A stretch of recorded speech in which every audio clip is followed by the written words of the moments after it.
Hello students, आज हम लोग यूनिट फर्स्ट का third part human reproduction start करेंगे। मानव जनन। जनन मतलब जब कोई जीव अपने ही जैसी संतान उत्पन्न कर रहे, अपनी पीढ़ी बढ़ाने के लिए, अपनी जाति को अस्तित्व में बनाए रखने के लिए, तो इस प्रोसेस को जनन कहते हैं। सभी जीव अपनी पीढ़ी बढ़ाने के लिए, अपनी जाति को बनाए रखने के लिए, अपने अस्तित्व को बनाए रखने के लिए जनन करते हैं। पिछले कक्षाओं में हम लोगों ने पढ़ा है कि जनन दो प्रकार से होता है, लैंगिक जनन तथा अलैंगिक जनन। हम लोग लैंगिक जनन की क्लास पढ़ ले चुके हैं और ये है लैंगिक जनन। हम लोग इसके पहले प्लांट में लैंगिक जनन पढ़े और अब है मानव में ह्यूमन रिप्रोडक्शन। अब लैंगिक जनन की जो एक प्रोसेस है वो सभी जीवों में एक जैसी ही होती है। उसको हम पढ़ लें, उसके बाद हम लोग आगे चीज़ें समझेंगे। तो रिप्रोडक्शन में, सेक्सुअल रिप्रोडक्शन में एक मेल होगा और एक फीमेल होगी, दो पार्टनर होंगे इसमें। मेल में एक कोशिका बनेगी जिसको हम लोग स्पर्म कहते हैं, शुक्राणु कहते हैं, तथा फीमेल में एक कोशिका बनती है जिसे हम ओवम कहते हैं, अंडाणु कहते हैं। इनको हम युग्मक भी कहते हैं। ये सभी जीवों में होगा, चाहे कोई भी जीव हो, चाहे पेड़ पौधे हों, चाहे जंतु हों। प्लांट एनिमल में सब में सेक्सुअल रिप्रोडक्शन का एक ही प्रोसेस होता है। तो मेल में मेल गैमेट बनेगा और फीमेल में फीमेल गैमेट बनेगा। मेल गैमेट को क्या कहते हैं? स्पर्म, शुक्राणु, जबकि फीमेल गैमेट को अंडाणु या एग कहते हैं। ये दोनों ही युग्मक एक प्रक्रिया के द्वारा बनते हैं, एक प्रोसेस के द्वारा बनते हैं, जिसको गैमेटोजेनेसिस कहते हैं, युग्मक जनन। युग्मक जनन एक बहुत ही अहम प्रक्रिया है जिसमें युग्मकों का निर्माण होता है, गैमीट का निर्माण होता है, गैमीट फॉर्मेशन होता है। गैमीट फॉर्मेशन में डिवीज़न होता है जो मियोसिस होता है और सूत्री विभाजन होता है। इसमें क्रोमोसोम की संख्या जो होती है वो हाफ हो जाती है। जैसे हम लोगों की सेल में 46 गुणसूत्र होते हैं, लेकिन जब युग्मक बनते हैं तो उसमें 23 गुणसूत्र हो जाते हैं। और फिर जब दोनों नर और मादा के युग्मकों का मिलन होता है, फर्टिलाइजेशन होता है, निषेचन होता है, तो फिर जाइगोट का निर्माण होता है। उसी से भ्रूण बनता है, नई संतान बनती है। तो फिर से जो अर्धगुणसूत्र वाली दो कोशिकाएं होती हैं वो सेल आपस में फ्यूज हो जाती हैं और एक जाइगोट का निर्माण करती हैं। मेल में हम लोग जो गैमेट का फॉर्मेशन होगा, ह्यूमन बीइंग में उसे स्पर्मेटोजेनेसिस, शुक्र जनन कहते हैं, और फीमेल में oogenesis कहते हैं, जिसमें फीमेल गैमेट का फॉर्मेशन होगा। जब दोनों गैमेट बन जाते हैं तो वो आपस में फ्यूज होते हैं, जिसे हम फर्टिलाइजेशन कहते हैं, और जाइगोट बनता है, जाइगोट से भ्रूण बनता है। ये लैंगिक जनन की एक प्रोसेस है, नॉर्मल प्रोसेस, जो सभी जीवों में होती है। अगर ये नहीं है, फर्टिलाइजेशन नहीं हो रहा है, गैमेट का फॉर्मेशन नहीं हो रहा है, तो फिर वो लैंगिक जनन नहीं होगा। तो ये सिंपल, ये सबके लिए, सभी जीवों के लिए समान है। इसे हमेशा ध्यान में रखना है सेक्सुअल रिप्रोडक्शन या रिप्रोडक्शन पढ़ते समय। ठीक। अब ये प्रोसेस जो भी है, मेल फीमेल में जो ये प्रोसेस हो रही है, इसके लिए एक सिस्टम डेवलप हुआ हमारी बॉडी में, सभी जीवों की बॉडी में। उस सिस्टम को हम लोग क्या कहेंगे? रिप्रोडक्शन के लिए जो सिस्टम डेवलप हुआ उसे कहेंगे रिप्रोडक्टिव सिस्टम। रिप्रोडक्टिव सिस्टम, मानव जनन तंत्र, ह्यूमन रिप्रोडक्टिव सिस्टम, जनन तंत्र। क्या कहेंगे? जनन तंत्र।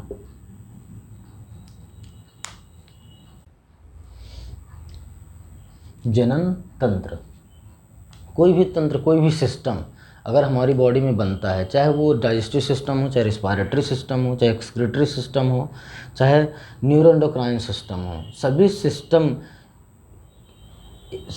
ऑर्गन के ग्रुप से बनता है, अंगों के समूहों से बनता है। जैसे सेल से टिश्यू बनता है, टिश्यू से ऑर्गन बनता है, और ऑर्गन से ऑर्गन सिस्टम बनता है। तो कोई भी एक सिस्टम में कई ऑर्गन होंगे। तो हम लोग ह्यूमन रिप्रोडक्टिव सिस्टम में, मानव जनन तंत्र में, हम एक एक स्पेशल अंगों के बारे में पढ़ेंगे। सभी अंगों के बारे में हम लोग क्रम से पढ़ेंगे। तो हमें इसमें एक आउटलाइन बनानी है कि हमें इस चैप्टर में क्या क्या पढ़ना है।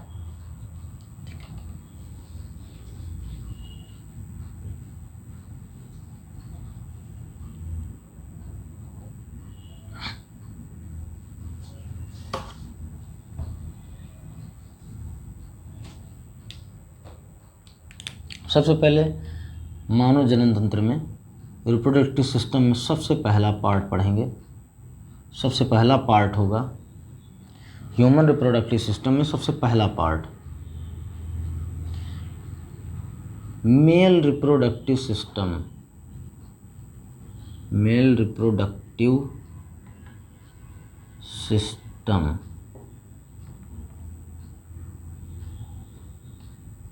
नर जनन तंत्र। और मेल रिप्रोडक्टिव सिस्टम के साथ में हम पढ़ेंगे मेल में गैमीटोजेनेसिस, या उसी को हम लोग कह देंगे स्पर्मेटोजेनेसिस।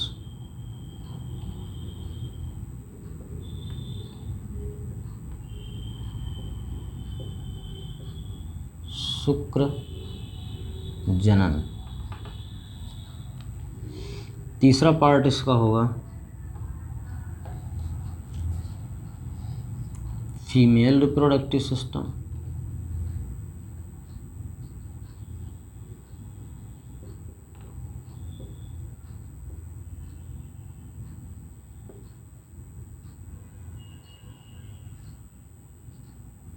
मादा जनन तंत्र।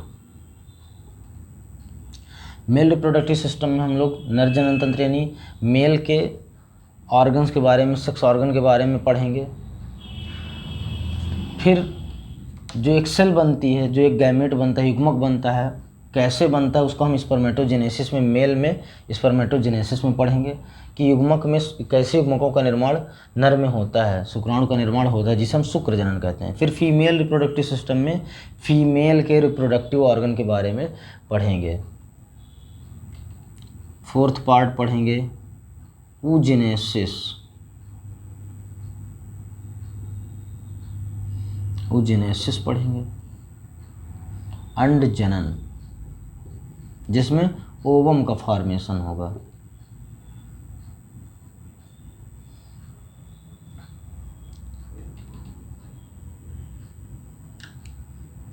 पांचवा पार्ट इसमें होगा जब मेल गैमेट और फीमेल गैमेट बन जाएंगे तो हम लोग इसमें पढ़ेंगे फर्टिलाइजेशन।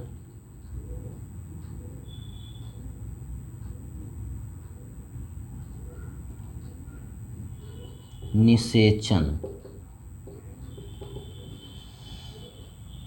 सिक्स्थ पार्ट पढ़ेंगे। निषेचन के बाद जायगोट बनेगा। जायगोट में क्लीवेज शुरू हो जाएगा, विभाजन शुरू हो जाएगा और एक भ्रूण से एक शिशु का निर्माण होगा। तो हम पढ़ेंगे इसमें एम्ब्रियोनिक डेवलपमेंट।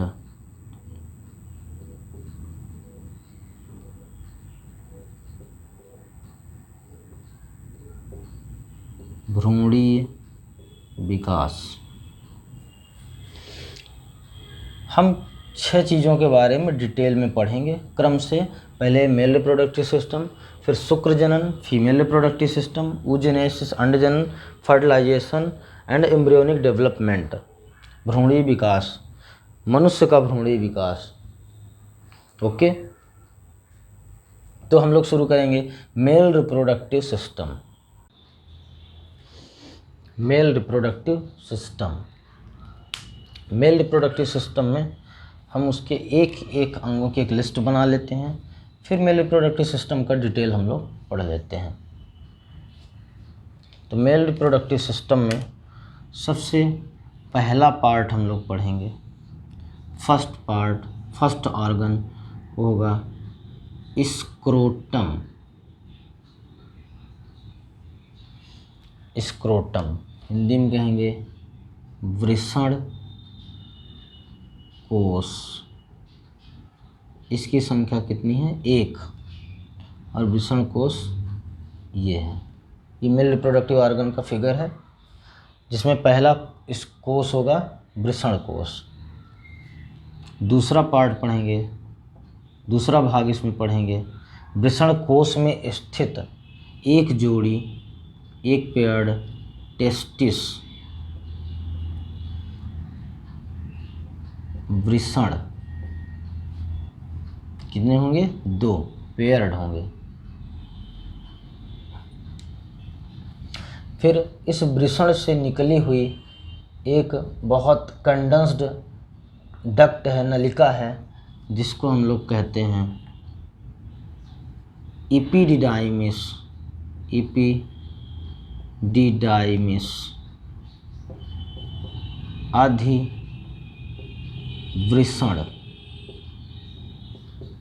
इसी नलिका में शुक्राणु टेस्टिस में बन करके निकलता है और यही मैच्योर होता है, परिपक्व होता है।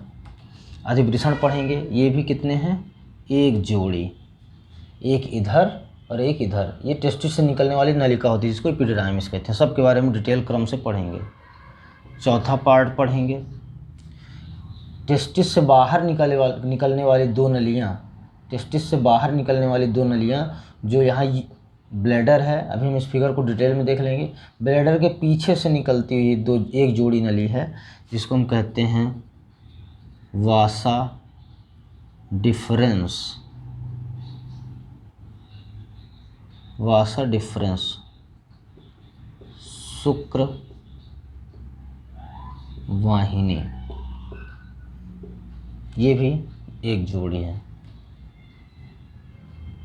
5वां, शुक्र वाहिनी दोनों आपस में आकर के जहाँ पर मिलती हैं, जिस जगह पर दोनों नलियाँ मिलती हैं, उस भाग को कहा जाता है यूरेथ्रा। यूरेथ्रा।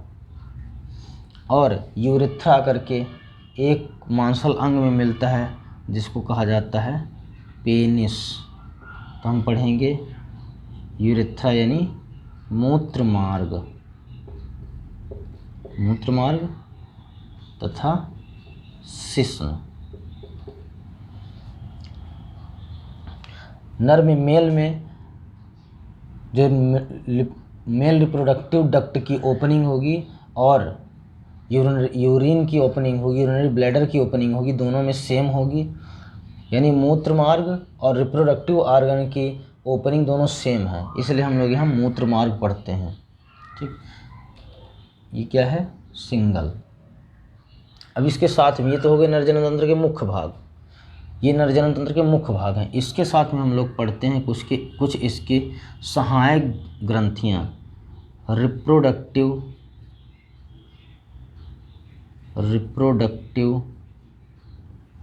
ग्लैंड के बारे में। जनन ग्रंथि, जनन ग्रंथियों के बारे में पढ़ते हैं। जनन ग्रंथि,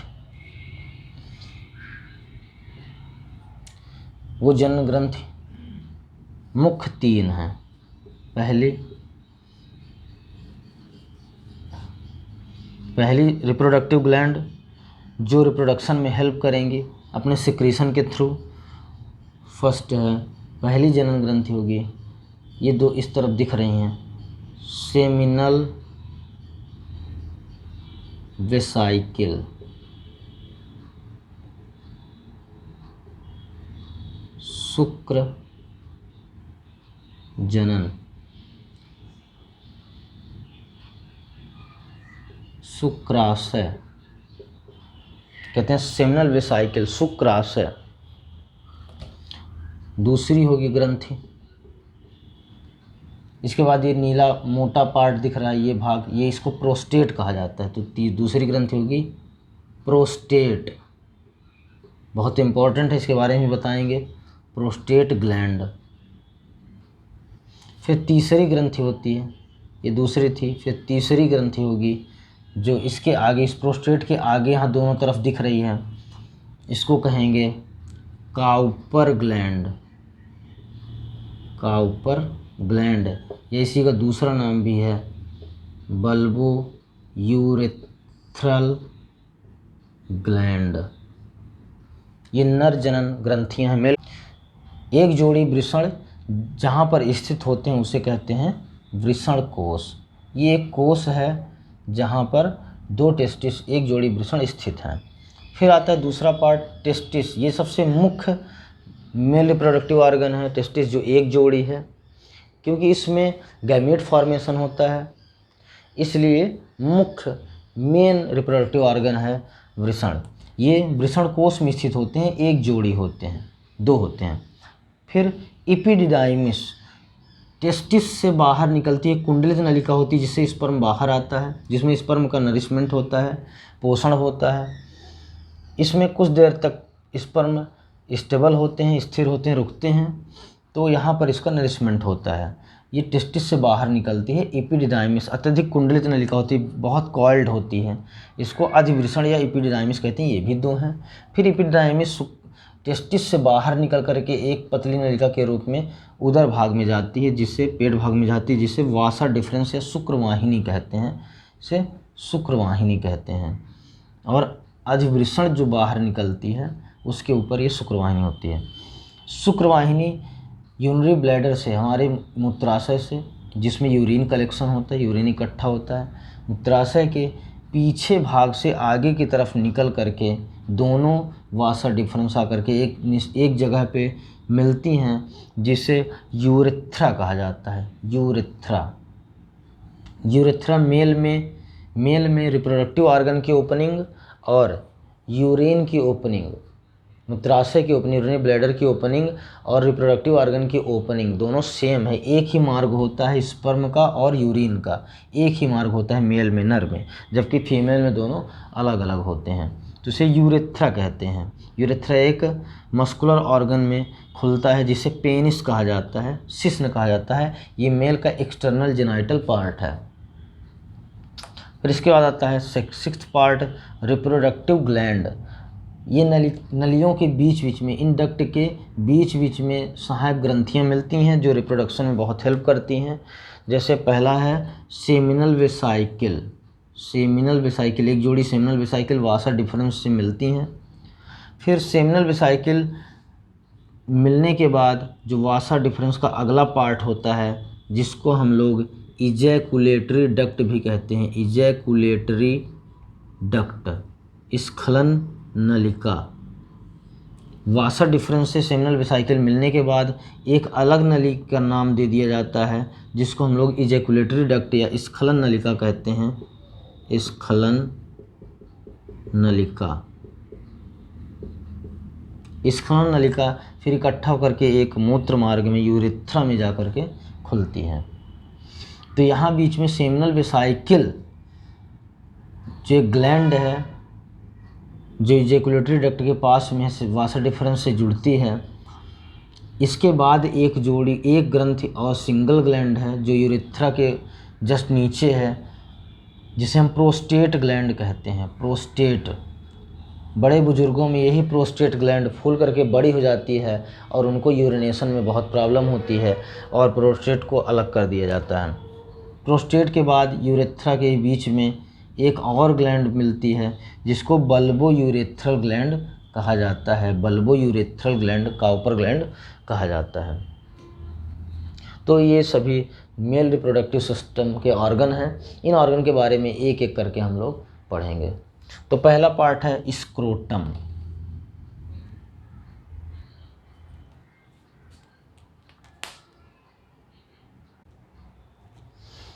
मेल रिप्रोडक्टिव सिस्टम का फर्स्ट ऑर्गन है स्क्रोटम, वृषण कोश।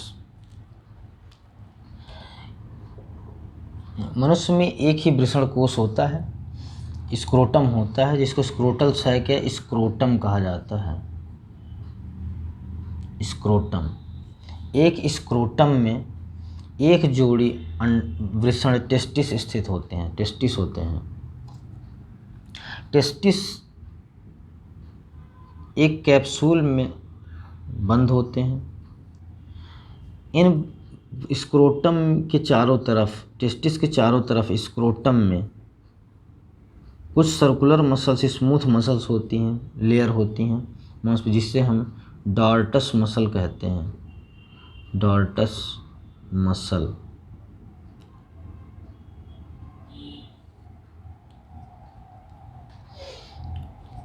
स्क्रोटम की कुछ सर्कुलर मसल्स होती हैं जो टेस्टिस को चारों तरफ से घेरे रहती हैं। इन मांसपेशियों को डार्टस मसल कहते हैं। डार्टस मसल्स जैसे कॉन्स्ट्रिक्ट होती है, संकुचित होती है, तो स्क्रोटम सिकुड़ करके छोटा हो जाता है, मोटा हो जाता है। इसके बाद वृषण कोश में उदर भाग से, पेट भाग से, हमारे पेट से एक नाल आती है, एक नली के रूप हमारे पेट से वृषण कोश एक नली से जुड़ा रहता है, एक नली से जुड़ा रहता है। वृषण कोश पेट भाग से नली से जुड़ा रहता है, जिसको इंगुइनल कैनाल कहते हैं। इंगुइनल कैनाल कहा जाता है, इंगुइनल कैनाल, वक्षण नाल कहते हैं। इंगुइनल कैनाल क्या है? वृषण कोश हमारे पेट भाग से जुड़ा रहता है, जिस नाल के द्वारा, जिस नली के द्वारा, जिस डक्ट के द्वारा उसे इंगुइनल कैनाल कहते हैं। हम लोग सुने हैं रोग का नाम हार्निया। कभी कभी क्या होता है कि खाना खाने के बाद या प्रेशर में या खांसते समय हमारे बड़ी आंत का कुछ भाग इस इंगुइनल कैनाल से होकर के वृषण कोश में आ जाता है। इसी रोग को हार्निया कहा जाता है। और फिर उसको ऑपरेट करके उस पूरे मांस के टुकड़े को फिर से हटा दिया जाता है। तो इंगुइनल कैनाल के द्वारा ही एब्डोमेन, हमारा पेट जो है वो वृषण से, टेस्टिस, वृषण कोश से, फोते से जुड़ा रहता है। इस इंगुइनल कैनाल में बहुत सारी गुथी हुई लिम्फेटिक वेसल्स, लसिका वाहिनी, तंत्रिकाएं, नर्व्स जो हमारे ब्रेन से आती हैं, और आर्टरी, वेन जो इसमें प्योर ब्लड और इम्प्योर ब्लड को ले जाएंगी, ये सारी बहुत सारी यहाँ पर उलझी हुई वाहिनियाँ होती हैं, वेसल्स होती हैं, जो लिम्फेटिक वेसल्स, आर्टरी, वेन, ये सभी होती हैं यहाँ पर।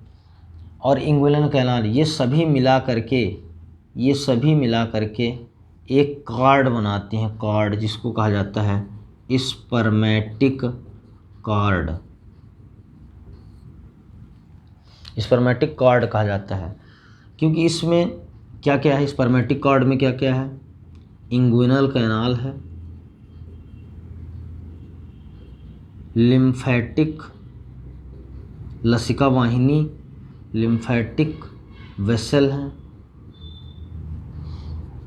आर्टरी हैं, वेन हैं, और साथ में नर्व्स हैं। नर्व्स जो सूचनाओं को ले आती हैं, इम्पल्स को लाती हैं, नर्व्स हैं।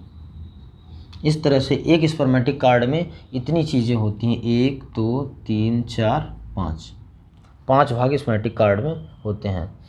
डार्टस मसल इसके चारों तरफ है। कुछ मांसपेशियां सीधे टेस्टिस को उदर भाग से जोड़ती हैं। मांसपेशियां जो टेस्टिस को उदर भाग से जोड़ती हैं, उन खड़ी मांसपेशियों को, लॉन्गिट्यूडिनल मसल्स को कहा जाता है क्रीमेस्टर मसल्स। इन मांसपेशियों का क्या काम है? हमें पता है ह्यूमन बींग्स में, बहुत सारे जानवरों में, मेल्स में, स्क्रोटम हमारे उदर भाग से बाहर होता है, पेट से बाहर होता है। तो इसका कारण क्या है? क्योंकि हमें स्पर्म के मैचुरेशन में शरीर के ताप से 2-3 डिग्री सेल्सियस कम ताप की ज़रूरत होती है, जो कि स्क्रोटम में होती है। स्क्रोटम में ये ताप मेंटेन होता है, तो इसलिए स्क्रोटम जो होता है वो शरीर के बाहर पाया जाता है। लेकिन ठंडी के दिनों में बाहर का तापमान बहुत कम होने की वजह से वृषण को और शरीर के नज़दीक लाने के लिए क्रीमेस्टर मसल संकुचित होती हैं, जिससे जो टेस्टिस होती है, ये टेस्टिस ऊपर की तरफ, शरीर की तरफ चिपक जाता है, और इससे ताप टेस्टिस का मेंटेन रहता है। और इस जो डार्टस मसल्स होती हैं, ये सिकुड़ करके टेस्टिस को, स्क्रोटम को और मोटा बना देती हैं। इनकी मांसपेशी, इसकी जो स्किन होती है, स्क्रोटम की जो स्किन होती है, स्किन को मोटा बना देती है, ताकि बाहर से के टेम्परेचर से भी इसकी सुरक्षा हो। तो स्क्रोटम में टेस्टिस जो है, उसमें ताप मेंटेन करने के लिए उदर भाग से स्क्रोटम बाहर होता है, लटके रहते हैं। ये हो गया स्क्रोटम में बस इतना ही है। डॉर्टस, क्रीमेस्टर, डॉर्टस मसल्स जो इसके चारों तरफ है, क्रीमेस्टर जो हमारे पेट भाग से जुड़ी रहती हैं, जो टेस्टिस को ऊपर की तरफ संकुचित होने पर खींचती हैं, कॉन्ट्रैक्ट होने पर खींचती हैं। और स्पर्मेटिक कार्ड है, इसमें बहुत सारी उलझी हुई धमनी और शिराएँ हैं, आर्टरी एंड वेन हैं, नर्व्स, लिम्फेटिक लसिका वाहिनी है, और इंगुइनल कैनाल है। इंगुइनल कैनाल क्या है? एक नाल है जो उदर भाग से टेस्टिस से जुड़ती हैं।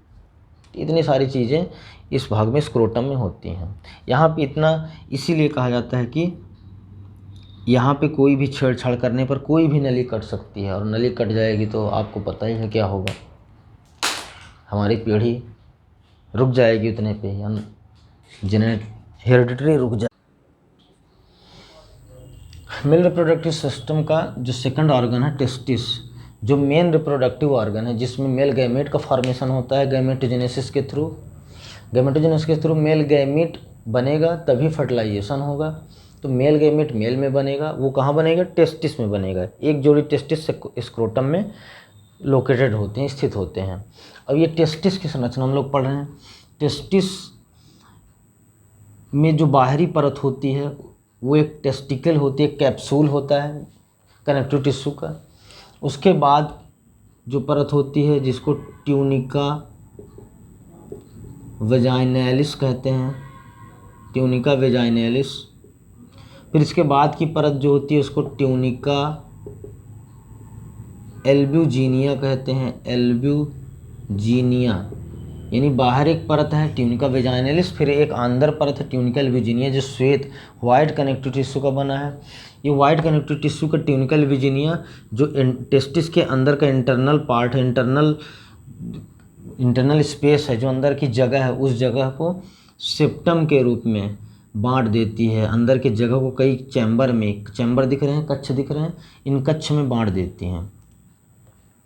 इस तरह के लगभग 200 से 400 चैम्बर इसमें पाए जाते हैं। किसकी वजह से हैं? ट्यूनिका एल्ब्यूजीनिया की वजह से। ट्यूनिका एल्ब्यूजीनिया में क्या कर रहा है? ये अंदर की तरफ एक पट का निर्माण करती है, एक सेप्टम का निर्माण करती हैं। ये जो सेप्टम हो जाएंगे ये सेप्टुली टेस्टिस कहलाते हैं, सेप्टुली टेस्टिस।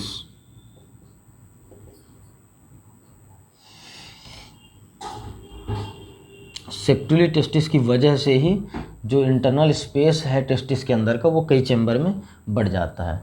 अब इस चैम्बर में बहुत सारा कनेक्टिव टिश्यू भरा होता है, जिसमें उस कनेक्टिव टिश्यू में कई एंडोक्राइन ग्लैंड सेल्स भी होती हैं जो कई हार्मोन्स का निर्माण करती हैं। अंदर यहाँ ये जो लटकी हुई नलियाँ दिख रही हैं, पतली पतली नलियाँ दिख रही हैं, इन नलियों को कहा जाता है सेमनीफेरस ट्यूब्यूल। जो सबसे ज़्यादा इम्पोर्टेंट है सेमनीफेरस ट्यूब्यूल, शुक्रजन नलिका, शुक्रजन नलिका। यही वो स्ट्रक्चर है मेल में जो रिप्रोडक्टिव है, जिसमें मेल गैमेट का फॉर्मेशन होता है शुक्रजन नलिका में।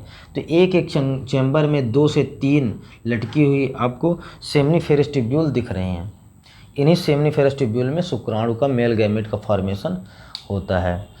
ये शुक्रजन नलिकाएं फिर से सब इकट्ठा होकर के इस बीच वाले भाग में मिलती हैं, एक जाल के रूप में दिखाई देती हैं। जैसे हमारा ये पंजा है, पंजे की उंगलियां जो हो गई, फिंगर हो गई, ये सेमनीफेरस ट्यूब्यूल हो गई, सेमनीफेरस ट्यूब्यूल। और सभी सेमनीफेरस ट्यूब्यूल शुक्रजन नलिकाएं निकल करके एक इकट्ठा होती है, एक जगह पे सभी इकट्ठा हो रही हैं। इस इकट्ठी जगह पे एक जाल सा बन जाता है, कहीं कटा फटा जाल सा बन जाता है। इस जाल को रीटी टेस्टिस कहते हैं, रीटी टेस्टिस वृषण जालक। तो यहाँ सबसे बाहरी परत ट्यूनिका वेजाइनैलिस है, फिर ट्यूनिका एल्ब्यूजीनिया जो टेस्टिस के इंटरनल स्पेस को कई भागों में चैम्बर में बांट देता है। ट्यूनिका एल्ब्यूजीनिया के बांटने की वजह से जो चैम्बर बने हैं, इन चैम्बर में सेमनीफेरस ट्यूब्यूल पाई जाती है।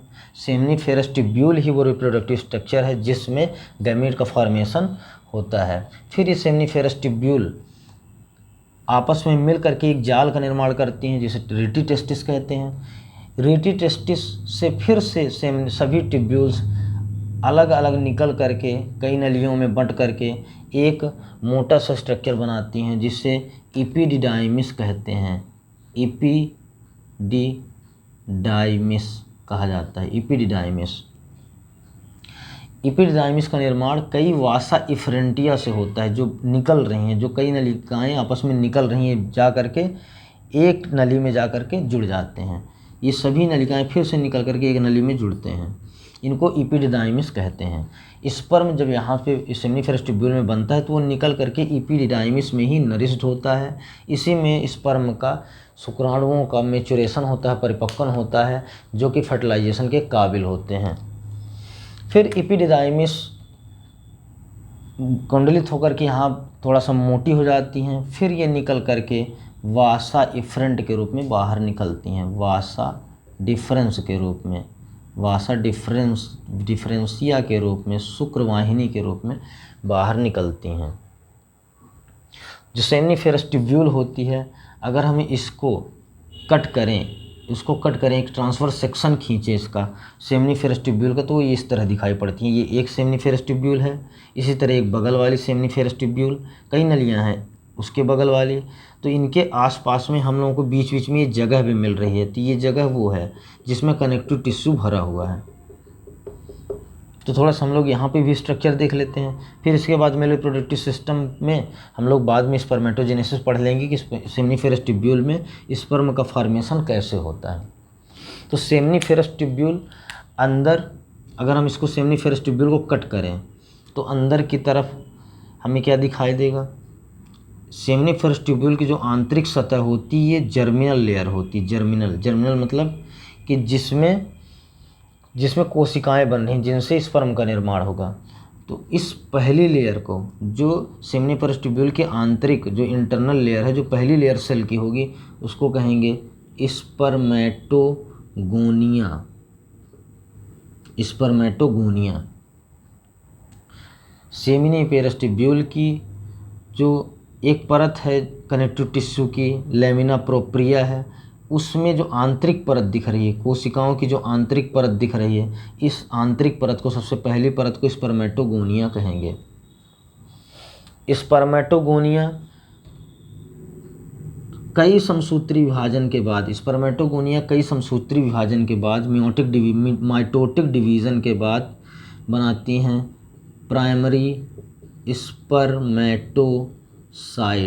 Primary spermatocyte. इसका मतलब जो सेकंड वाली लेयर सेल की होगी, फर्स्ट लेयर थी स्पर्मेटोगोनिया की, फिर सेकंड लेयर हमें जो दिखाई दे रही है, इस लेयर के बाद जो सेकंड लेयर दिखाई दे रही है वो प्राइमरी स्पर्मेटोसाइट की लेयर होगी। और ये कैसे बन रही? स्पर्मेटोगोनिया के माइटोटिक डिवीज़न से। फिर प्राइमरी स्पर्मेटोसाइट में मियोसिस होती है, जो हम लोग स्पर्मेटोजेनेसिस में अलग से पढ़ेंगे। मियोसिस होगी, अर्धसूत्री विभाजन होगा, जिसमें प्राइमरी स्पर्मेटोसाइट में गुणसूत्र की संख्या 2n थी, लेकिन मियोसिस होने की वजह से क्या बनेगा? Secondary spermatocyte.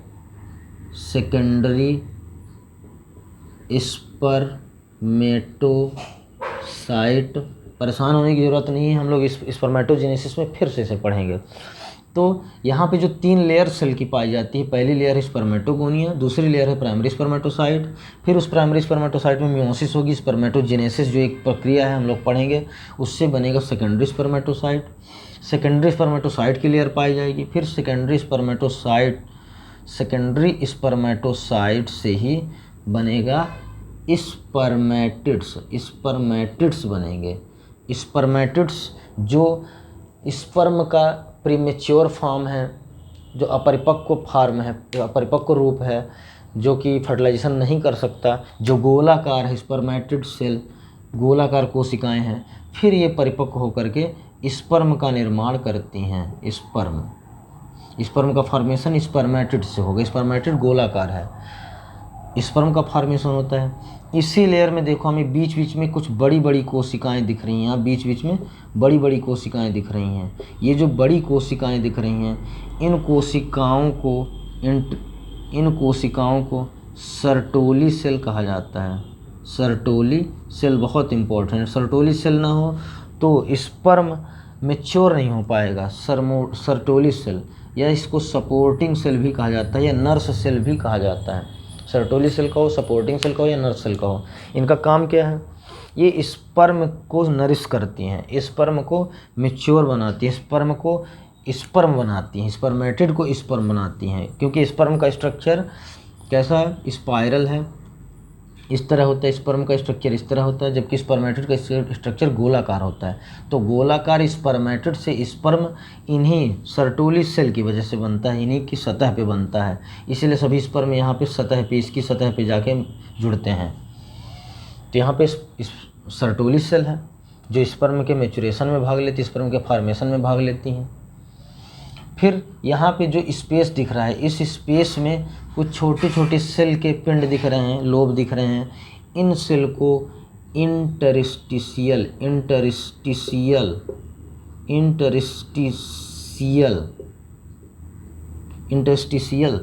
सेल कहा जाता है, या इन्हीं को लेडिंग सेल भी कहते हैं, लेडिंग सेल भी कहा जाता है। बहुत इम्पोर्टेंट है, यही वो सेल है जिससे नर हार्मोन्स एंड्रोजन टेस्टोस्टेरोन का सिक्रीशन होता है। टेस्टोस्टेरोन ही हमें बचपन से जवान बनाता है, जो हमारे सेकेंडरी सेक्सुअल कैरेक्टर के लिए रिस्पॉन्सिबल है। पहले बच्चा होता है, शिशु होता है, फिर धीरे धीरे जैसे वो बड़ा होता है, किशोरावस्था में आता है, उसकी दाढ़ी मूंछ निकलना शुरू हो जाती है, ये सब सेकेंडरी सेक्सुअल कैरेक्टर है। उसकी मांसपेशियों की बनावट बदलने लगती है, आवाज़ में भारीपन आने लगता है, वो बच्चा से मर्द बनने लगता है। तो ये किसकी वजह से है? इंटरस्टिशियल सेल की वजह से, लेडिंग सेल की वजह से है। लेडिंग सेल जो सेमनीफेरस ट्यूब्यूल है, इनके बीच बीच में जो जगह पाई जाती है, इन जगहों के बीच बीच में लेडिंग सेल है, इंटरस्टिशियल सेल है, जिनसे एंड्रोजन हार्मोन्स या टेस्टोस्टेरोन हार्मोन सिक्रीट होता है। ये एक एंडोक्राइन सेल्स हैं जिनसे हार्मोन्स का सिक्रीशन होगा। कौन सा hormones? Testosterone hormones. Testosterone hormones क्या करेगा? नर को नर बनाता है,